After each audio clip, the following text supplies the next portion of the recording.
I'm still shaking as I type this, and I honestly don't know where else to turn. This happened yesterday, and I can't wrap my head around what kind of person does something like this.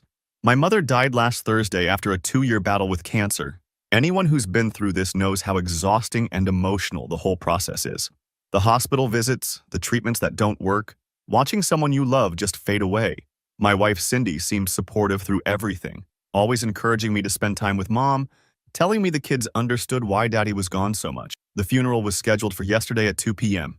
I woke up early because I couldn't sleep and decided to check our shared calendar to make sure I hadn't forgotten any family obligations for after the service. That's when I saw entries I'd never seen before, appointments that had been hidden from my view but were visible when I clicked on Cindy's individual calendar by mistake. Tuesday, storage unit pickup, kids' belongings. Wednesday, final apartment walkthrough, 3 p.m. Thursday, daycare transfer meeting, 11 a.m. Friday, school enrollment appointment, Thomas and Eden, 9 a.m. I sat there staring at my phone trying to make sense of what I was seeing. Storage unit? Apartment walkthrough? School enrollment? All of this happening while I was planning my mother's funeral, all scheduled around when I'd be too distracted to notice. I started looking through more of her hidden calendar entries and found months of planning, apartment hunting going back to January, meeting with a lawyer in February, even a consultation with a moving company 3 weeks ago. Everything carefully scheduled for when I was at the hospital or handling Mom's affairs. The really sick part was the timing. The apartment lease signing was scheduled for yesterday at 4 p.m. The moving truck was booked for today. She'd planned to take the kids and disappear while I was greeting mourners at my mother's funeral reception. I called the number for the apartment complex and asked about the lease under Cindy's name. They confirmed she'd put down a deposit and was scheduled to sign final paperwork that afternoon. When I asked about occupancy, they said she'd requested immediate move-in for herself and 2 children, ages 12 and 9. That's when I realized she wasn't just leaving me. She was taking Thomas and Eden and moving 3 states away to where her sister Reagan lives. No discussion, no custody arrangements, no forwarding address. Just gone. I confronted her while she was getting the kids ready for the funeral, asked her directly what was happening at 4 p.m. yesterday. The look on her face when she realized I'd found her calendar was something I'll never forget. Not guilt or shame, just annoyance that her plan had been discovered. She tried to play it off at first, saying she'd been looking at options in case our marriage didn't work out, that it was just preparation. But when I mentioned the moving truck and the school enrollment appointments, she dropped the act completely. Cindy told me she'd been planning this for months because she was tired of my mom taking up so much of our time and resources. She said she'd tried to wait until after Mom died, but realized I'd probably want to keep handling the estate and affairs for weeks afterward. She decided it would be cleaner to make the move while I was emotionally compromised and focused on other things. The word cleaner is what really got to me. Like destroying our family was just a logistics problem she'd solved efficiently. When I asked her what she'd planned to tell the kids, she said she was going to explain after they were settled that Daddy had been too sad about Grandma to take proper care of them, so they needed to live with Mommy somewhere Daddy could visit when he felt better. She'd already told Thomas and Eden they were going on a surprise trip to see Aunt Reagan right after the funeral. Their bags were packed and hidden in her car. She'd arranged everything so that by the time I realized they were gone, she'd be in another state with paperwork filed, claiming I was an unfit parent due to grief and depression. I asked her how she could plan something so calculated while I was watching my mother die. Her answer was that she'd actually been trying to be considerate of my feelings by handling everything quietly, so I wouldn't have to deal with a difficult divorce conversation on top of losing Mom. She genuinely seemed to believe she was being thoughtful by planning to kidnap our children during my mother's funeral. I canceled the apartment lease immediately and called my brother Neil to come get the kids before the funeral. Told him exactly what was happening and asked him to keep them safe until I could figure out what to do legally. Cindy was furious that I'd ruined everything and kept insisting that her plan would have been less traumatic for everyone involved than a drawn-out custody battle. She said I was being selfish by forcing a confrontation when she'd found a solution that would let me grieve in peace. The funeral yesterday was a nightmare. I was trying to honor my mother while sitting next to someone who'd spent months planning to destroy what was left of my family the moment we got home. Every condolence, every hug, every person telling me how sorry they were for my loss. And the whole time I was thinking about how Cindy had scheduled moving trucks around my grief. We're sleeping in separate bedrooms now, and I've contacted a lawyer, filed emergency paperwork to prevent her from taking the kids out of state. The lawyer says what she planned probably wouldn't hold up legally, but it would have taken weeks or months to sort out, during which time the kids would have been traumatized and confused. Thomas keeps asking why they can't go visit Aunt Reagan like Mommy promised. Eden is old enough to sense something major is wrong, but Not old enough to understand what. I don't know how to explain to them that their mother tried to use their grandmother's death as cover for kidnapping them. The part that keeps eating at me is how long she must have been planning this. Every time she encouraged me to spend extra time with mom, every time she said she'd handle things at home so I could focus on the hospital visits, she was using my grief as camouflage for her exit strategy. I keep thinking about all the conversations we had about mom's condition, about how hard it was to watch someone you love die slowly. Cindy would nod sympathetically and tell me she understood how difficult it must be. Meanwhile, she was scheduling apartment tours and researching custody laws. What kind of person does that? What kind of person uses their spouse's dying parent as an opportunity to plan a kidnapping? I don't even know if I'm more angry about the betrayal or the sheer coldness of the timing. She looked me in the eye every day for months while I was breaking down over losing mom, and she was calculating exactly how to use my emotional state against me. The kids don't understand why daddy and mommy are fighting or why their surprise trip got canceled. Thomas asked me if it's because grandma died, and I don't know how to explain that. It's because mommy thought grandma dying was the perfect time to take them away from me. I'm meeting with the lawyer again tomorrow to figure out next steps. Cindy keeps insisting she was trying to make things easier for everyone, that I'm overreacting to what was supposed to be a thoughtful solution to our marital problems. She still doesn't seem to understand that planning to disappear with our children during my mother's funeral isn't thoughtful. It's sociopathic. Update 1. It's been 2 weeks since my last post about discovering my wife's plan to disappear with our kids during my mother's funeral. I thought things couldn't get more messed up, but I was wrong. So wrong. First, thank you to everyone who commented on my original post. Reading your responses helped me realize I wasn't overreacting to what Cindy did. Some of you asked about the kids and the legal stuff, so here's what's been happening. The emergency custody order went through, so Cindy can't take Thomas and Eden out of state without court approval.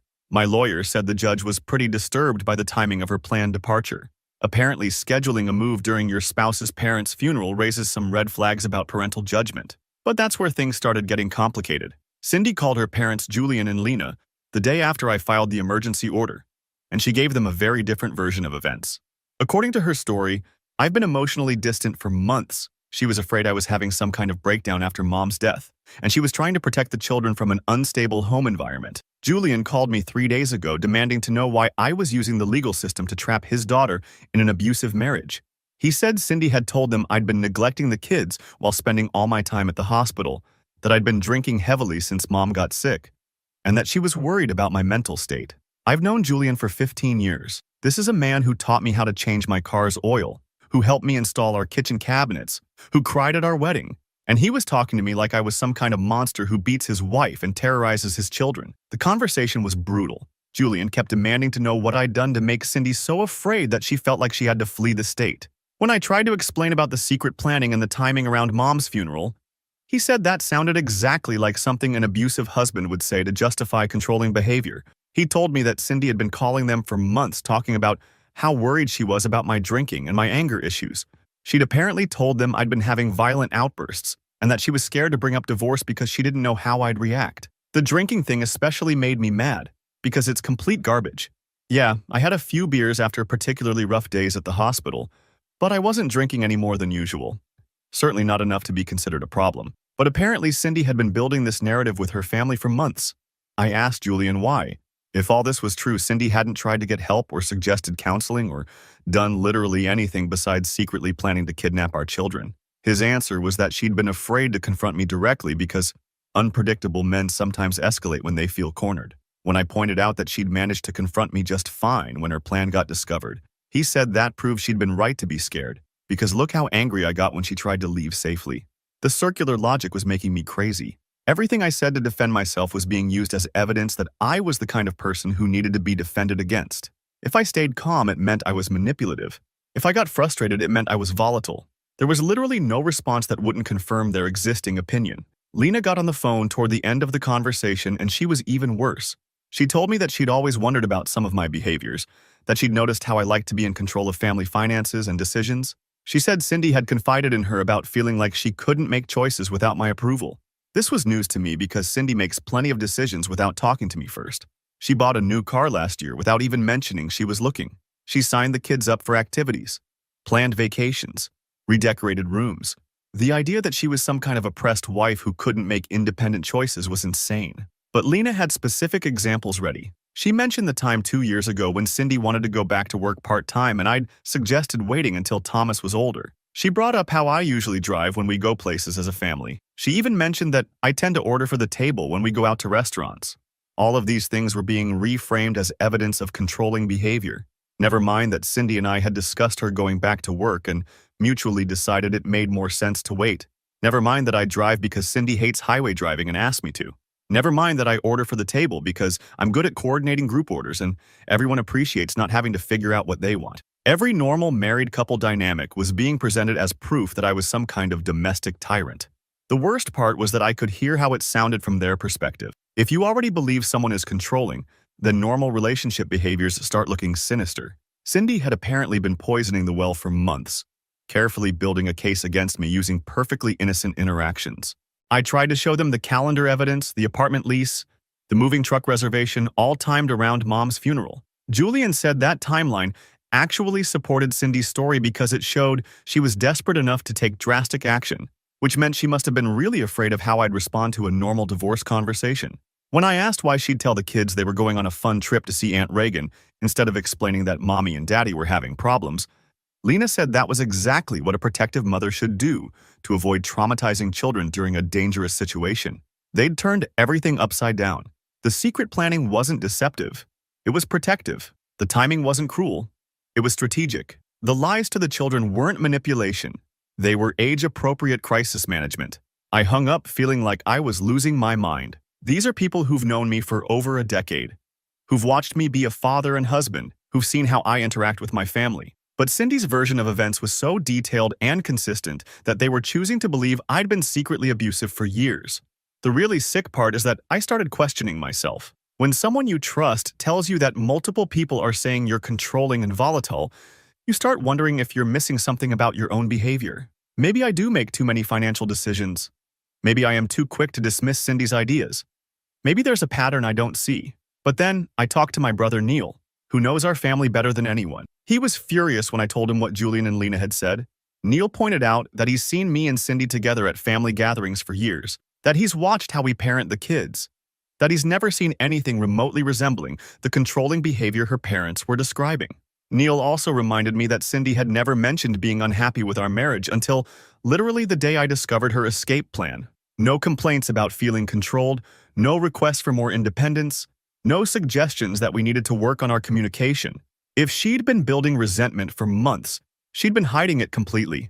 The conversation with Neil helped me realize what was happening. Cindy wasn't just trying to justify leaving, she was trying to rewrite our entire marriage history to make herself the victim and me the villain. She needed her family to believe she'd been trapped in an abusive situation because that was the only way her behavior looked reasonable, instead of cruel. But the damage is spreading. Julian and Lena are now questioning everything about our relationship and demanding that Cindy fight for full custody. They're convinced she's married to a dangerous man who's using the legal system to prevent his victim from escaping. Meanwhile, Thomas keeps asking when he can go visit Grandma and Grandpa again, not understanding that they're not speaking to me anymore. Eden is old enough to sense the tension, but young enough to blame herself for all the adult drama happening around her. I'm meeting with my lawyer again tomorrow to discuss strategy. She's recommending a custody evaluator and possibly mediation, but she's also warning me that Cindy's narrative about abuse and control could complicate things significantly. Even though there's no evidence to support any of it, family court judges tend to err on the side of protecting children from potentially dangerous parents. The hardest part is that I can't even defend myself without sounding exactly like what an abusive husband would say.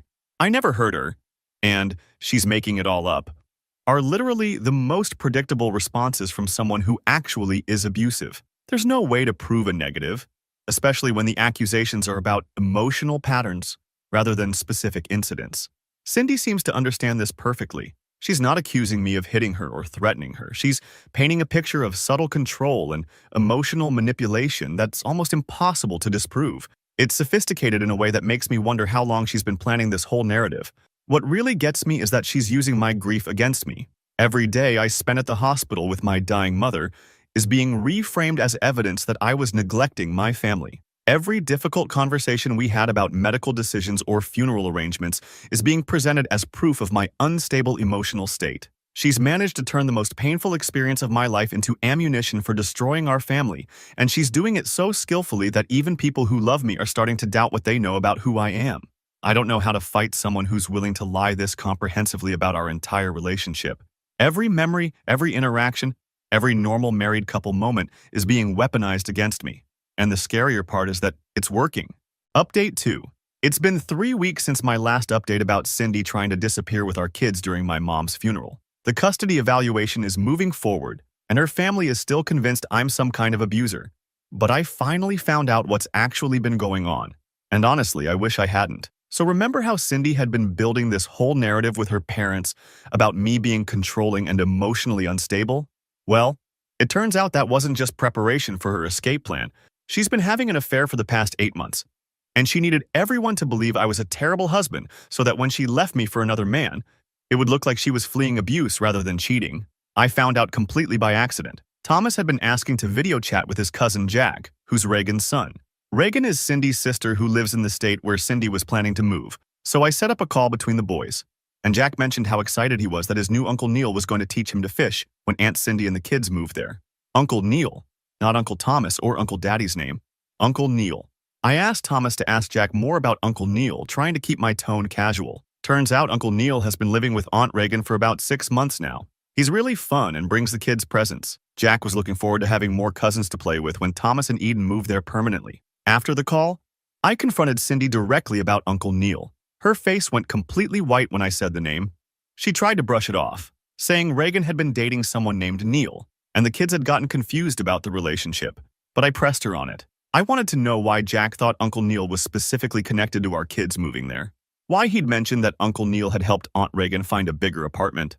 Why Uncle Neil apparently knew specific details about Thomas's soccer team and Eden's school schedule. That's when Cindy broke down and admitted everything. Neil isn't just Reagan's boyfriend. He's Cindy's coworker from her old job, the one she quit 2 years ago when we decided she'd stay home with the kids. They'd reconnected on social media last year and had been having an emotional affair that turned physical around the time Mom's cancer got worse. The plan wasn't just for Cindy to disappear with the kids.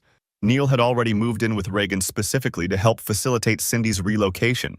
Reagan had gotten a bigger apartment to accommodate Cindy and the kids. Neil had researched schools and daycares. They'd been planning this whole new life together while I was watching my mother die. But here's the really twisted part. Cindy insisted that she wasn't leaving me for Neil. She was leaving me because our marriage was broken and Neil just happened to be there to help her through it. She kept saying that Neil was just a friend who understood what she was going through, that their relationship had developed naturally out of her need for emotional support during a difficult time. I asked her what difficult time she was referring to, since the only difficult thing happening in our lives was my mother's terminal illness. She said that watching me go through grief had made her realize how emotionally unavailable I'd always been, that she'd been feeling lonely and neglected for years. So apparently my grief over losing my mother had somehow made me a bad husband who deserved to be abandoned. The time I spent caring for a dying woman was evidence that I didn't care enough about my wife's emotional needs. I wanted to understand the timeline better, so I pushed for more details. Turns out, Cindy and Neil had been talking for months before they met up in person. Long text conversations about how unhappy she was in her marriage, how she felt trapped and unappreciated. Phone calls that happened while I was at the hospital, where Neil would validate her feelings and tell her she deserved better. Neil had been the one to suggest that she should document my supposedly controlling behavior in case she needed it for custody proceedings. He'd helped her research divorce laws and custody arrangements. He'd even helped her figure out the timing for leaving, suggesting that doing it while I was grieving would make me less likely to fight her legally. The apartment hunting, the school research, the moving timeline. Neil had been involved in planning all of it. This wasn't just Cindy being cruel and calculated. This was 2 people working together to destroy my family while I was dealing with my mother's death. When I asked Cindy how she could do something so deliberately hurtful, she said that she'd been trying to find the kindest way to end our marriage under difficult circumstances. She genuinely seemed to believe that secretly planning to take my children while I buried my mother was somehow more considerate than having a direct conversation about marriage problems. She kept insisting that she'd never meant to hurt me, that she'd been trying to protect everyone involved by handling things quietly. The affair with Neil wasn't about wanting to hurt me. It was about finding someone who could give her the emotional support she wasn't getting at home. I asked her why she hadn't tried talking to me about feeling lonely or neglected before deciding to blow up our entire family. Her answer was that she'd tried to bring up relationship issues in the past, but I'd always been too busy or distracted to really listen. I challenged her on this because I couldn't remember any serious conversations about marriage problems. She gave me specific examples. Apparently, I'd dismissed her concerns about us not spending enough quality time together. I'd been resistant to her suggestions about date nights. I'd been focused on work and family obligations instead of our relationship. These were all news to me. I mean, we'd had normal married couple conversations about scheduling and priorities, but nothing that felt like serious relationship crisis discussions. But according to Cindy, my failure to recognize these conversations as cries for help had pushed her toward finding emotional connection elsewhere. The conversation went on for over 2 hours, with Cindy explaining how lonely and unimportant she'd been feeling, and me trying to understand how that had led to planning my emotional destruction during my mother's funeral. She kept circling back to the idea that she'd been trying to handle things in the least harmful way possible. When I pointed out that secretly planning to disappear with our children was probably not the least harmful approach she could have taken, she said that a direct divorce conversation would have led to months of fighting and legal battles that would have been traumatic for the kids. She'd convinced herself that cleanly removing herself and the children from the situation while I was already dealing with grief would actually be less disruptive than a traditional divorce process. In her mind, I'd be too overwhelmed to fight her, so the transition would be smoother for everyone. The level of rationalization was incredible. Every cruel and manipulative thing she'd done had been reframed as thoughtful crisis management. The affair wasn't cheating. It was seeking necessary emotional support. The secret planning wasn't betrayal. It was protecting everyone from unnecessary conflict. Neil had apparently been very supportive of this whole framework. He'd helped her see that she was being emotionally abused by an unavailable husband, that her needs weren't being met, that she deserved to be with someone who truly appreciated her. I asked Cindy if Neil was married or had kids, wondering if he'd blown up his own family to be with her. Turns out Neil is divorced and has been for 3 years, which apparently made him an expert on recognizing unhealthy relationship patterns. According to Cindy, Neil had been through something similar with his ex-wife, a marriage where he felt unheard and unappreciated, where his emotional needs weren't being met. He'd helped Cindy realize that she was experiencing the same kind of relationship dynamics that had destroyed his first marriage. So Neil had basically projected his own failed marriage onto our situation and convinced Cindy that she was trapped in the same patterns that had made him unhappy. Instead of suggesting couples therapy or direct communication, he'd encouraged her to see our marriage as unfixable and plan her escape. The really messed up part is that Cindy still doesn't seem to understand what she did wrong. She keeps focusing on how unhappy she was and how Neil helped her realize she deserved better. The timing, the deception, the impact on the kids, the fact that she was planning to destroy me while I grieved my mother. None of that seems to register as genuinely problematic behavior. She's painted herself as the victim of an emotionally unavailable husband who finally found someone who understood her pain. The affair is justified because I wasn't meeting her needs. The secret planning is justified because direct communication wouldn't have worked. The cruel timing is justified because there would never have been a good time to break up our family. I'm meeting with my lawyer tomorrow to discuss how this new information affects the custody case. The affair definitely changes things, especially since Neil was actively involved in planning the attempted disappearance with the kids. But I'm also trying to figure out how to explain all of this to Thomas and Eden without completely destroying their relationship with their mother. They don't need to know about the affair or the specific details of the planning, but they deserve to understand that Mommy wasn't fleeing from a dangerous situation. She was leaving to be with someone else. The hardest part is that I keep wondering if there were signs I missed, if Cindy really was unhappy and I just didn't notice. But then I remember that instead of talking to me about marriage problems, she talked to another man about them. Instead of suggesting counseling or working on our relationship, she planned to take my children and disappear. Even if our marriage wasn't perfect, even if I could have been a more attentive husband, nothing justified the cruelty of what she planned to do. Nothing justified using my mother's death as cover for destroying our family. Final update. It's been 2 months since my last update about discovering Cindy's affair with Neil and their plan to disappear with my kids during my mother's funeral. I wanted to give everyone who followed this mess a final update because the custody evaluation results are in, and things have finally reached some kind of resolution. The custody evaluator's report was pretty damning for Cindy.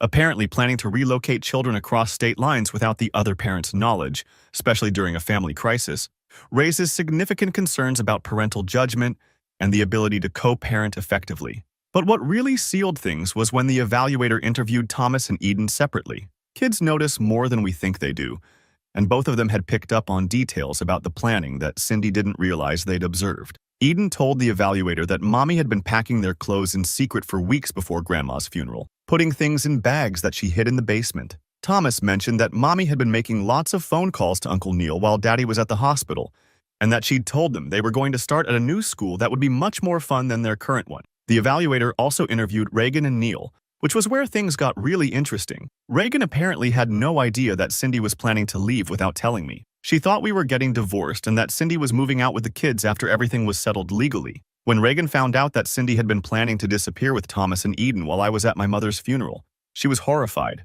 She told the evaluator that she never would have agreed to help with the relocation if she'd known it was happening without my knowledge or consent. Neil, on the other hand, was completely aware of the timeline and had actively encouraged it. He told the evaluator that he'd advised Cindy to leave while my emotional state was compromised because it would give her the best chance of establishing residence in another state before I could legally challenge the move. The evaluator was not impressed with Neil's involvement in planning what essentially amounted to parental kidnapping. Her report specifically noted concerns about Cindy's judgment in taking relationship advice from someone who encouraged deceptive and potentially harmful actions regarding the children. But the real turning point came when Julian and Lena requested to speak with the evaluator directly.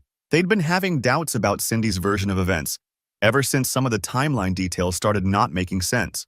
Julian told me later that he'd started questioning things when he realized that all of Cindy's complaints about my supposedly controlling behavior had started right around the time she'd reconnected with Neil. Before that, she'd never mentioned feeling trapped or unhappy in our marriage during their regular phone calls.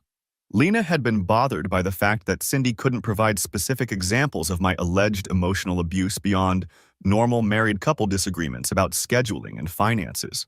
When pressed for details, Cindy's stories kept changing or becoming more vague. The final straw was when they talked to Reagan directly and learned about the extent of Neil's involvement in the planning. Reagan told them that Neil had been researching divorce laws and custody procedures for months, that he'd helped Cindy practice what to say if I tried to fight the relocation, that he'd even suggested she should document instances of my supposedly volatile behavior to use in court. Julian and Lena realized that Cindy hadn't been fleeing from an abusive husband. She'd been planning to start a new life with her affair partner and had constructed an elaborate justification to make herself feel better about it. They called me to apologize, which was one of the most difficult conversations I've ever had.